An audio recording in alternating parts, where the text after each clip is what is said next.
In this video, I'm going to show you how to add a Railcard to your student Oyster card. If you find this video helpful, please consider to like this video and subscribe to my channel. In saying that, let's just jump straight into the video.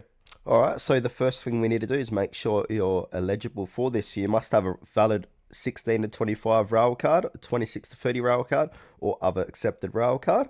And you also must have an active 18 plus student Oyster photo card.